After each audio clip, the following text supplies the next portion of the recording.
But first of all, we have to make an immediate distinction between whether the behavior is consequential or inconsequential. Behavior falls into these two categories. Inconsequential behaviors are behaviors that bug us, annoy us, and frustrate us. Well over 90% of the things that kids do around the house that drive us nuts are inconsequential behaviors. Consequential behaviors are behaviors that hurt, damage, and destroy.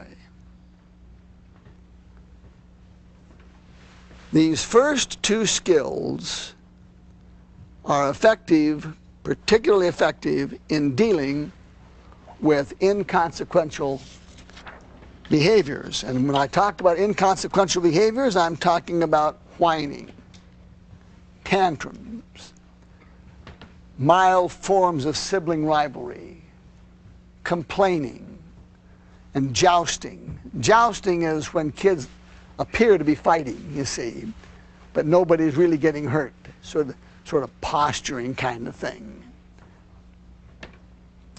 The first and most effective skill is to just simply ignore it.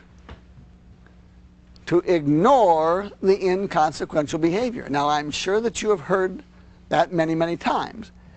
But parents almost always ignore it inappropriately.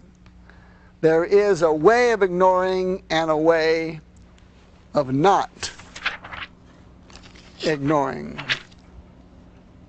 We call it the extinction strategy. When you use the ignoring approach, that's called the extinction strategy. It means you put the inappropriate behavior on extinction. And there are 4 conditions that need to be met when you do that. And the first one is to ignore with purpose. It's called purposeful or planned ignoring.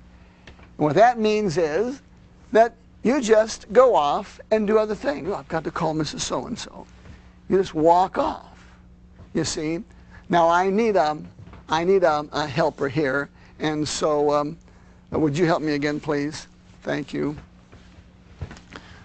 This is my daughter, and she's coming to me complaining about something her brother or sister did. Okay, can you do that? Can you complain about something her brother or sister did? He's just bothering me, and I just can't get anything done because he's bothering me. Just make him stop.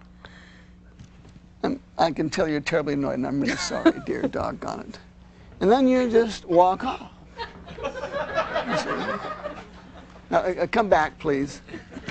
Now notice, see, I wasn't rude. I didn't say, oh, for heaven's sakes.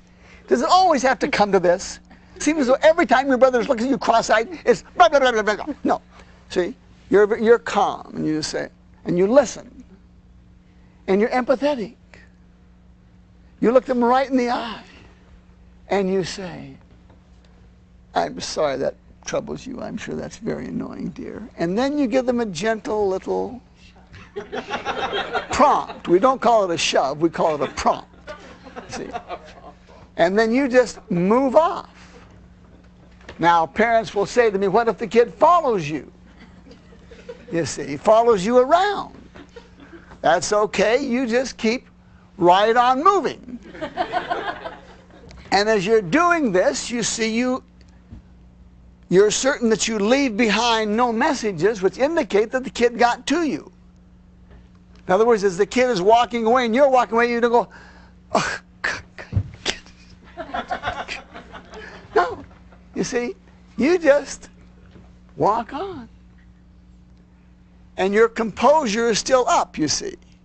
You haven't allowed this kid's behavior to shape your behavior. That's the key. Now, if you want to have a real eye-opener, time the behavior that is being ignored. 81% of all inconsequential behavior, when put on extinction, will go away within 30 seconds. An additional 13% will go away within a minute and 45 seconds.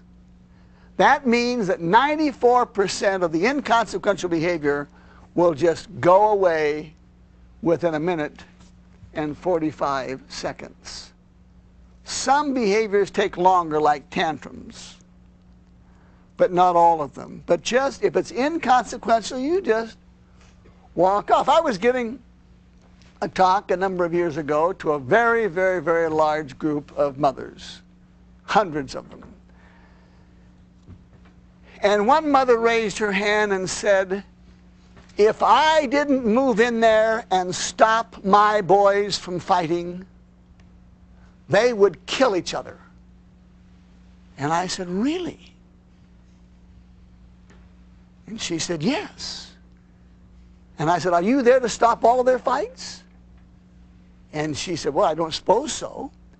And I said, well, how many of your boys have you lost at the hands of another?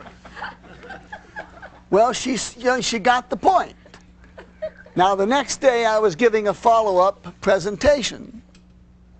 Now, what these boys were really doing was jousting, you see. They may be landing a blow or two, but they weren't really fighting to do any bodily damage. And the next day, she came to my second presentation, and she walked up to the front where I was getting my materials ready. I swear her face was that close to mine. And she said, 1 minute and 20 seconds, and walked off. Now, it's the longest minute and 20 seconds of your life, granted.